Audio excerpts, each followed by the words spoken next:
Di pinggiran desa terpencil bernama Gunung Sari, terdapat sebuah jembatan kayu tua yang sudah lama ditinggalkan. Jembatan itu melintasi sungai kecil dengan aliran air yang selalu dingin dan hitam pekat. Warga setempat percaya, jembatan itu dihuni oleh arwah penasaran. Kisah-kisah seram tentang penampakan perempuan bergaun putih telah menjadi bagian dari cerita rakyat desa itu. Aldi, seorang pemuda yang baru pindah dari kota ke desa tersebut, merasa semua cerita itu hanyalah omong kosong. Mana ada hantu di dunia nyata, katanya kepada teman-temannya, Bayu, Dina, dan Raka.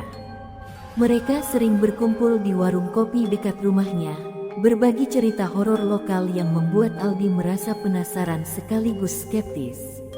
Pada suatu malam bulan gelap, saat obrolan mereka semakin seru, Bayu menantang Aldi, "Kalau kamu memang berani, ayo kita ke jembatan itu malam ini." Tanpa berpikir panjang, Aldi menerima tantangan itu. Dina dan Raka, meskipun ragu, ikut serta karena penasaran. Sekitar pukul 11 malam, mereka berempat menaiki motor menuju jembatan angker. Jalan menuju jembatan itu sempit dan gelap, hanya diterangi oleh lampu motor mereka. Pepohonan tinggi di sepanjang jalan membuat suasana semakin mencekam. Dina, yang duduk di belakang Bayu, berbisik, "Kok rasanya dingin banget ya?" Raka hanya tertawa, mencoba mengusir ketakutannya sendiri. Setelah 20 menit perjalanan, mereka tiba di jembatan. Jembatan itu tampak menyeramkan, dengan kayu yang lapuk dan beberapa bagian terlihat berlubang. Di bawahnya, air sungai mengalir perlahan dengan suara gemericik yang aneh, seolah ada sesuatu di dalamnya. Aldi berjalan lebih dulu, memimpin kelompok itu dengan senter kecil di tangannya. Setiap langkah mereka membuat jembatan berderit. Dina tiba-tiba berhenti dan menunjuk sesuatu di ujung jembatan.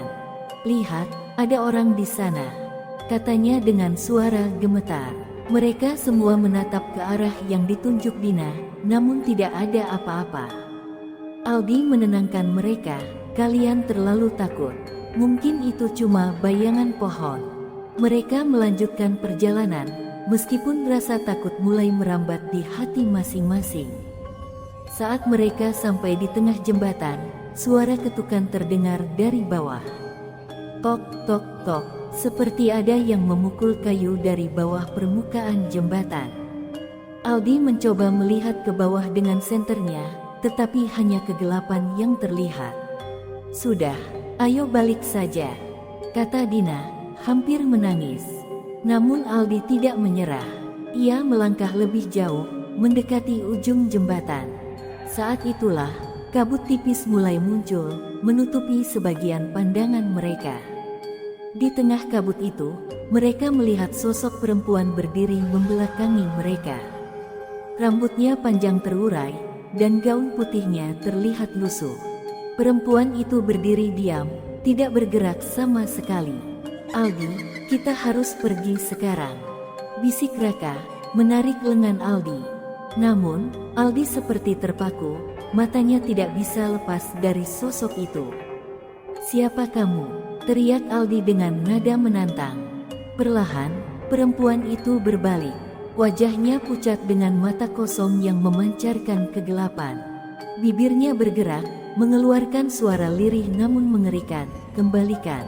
Kembalikan apa yang milikku."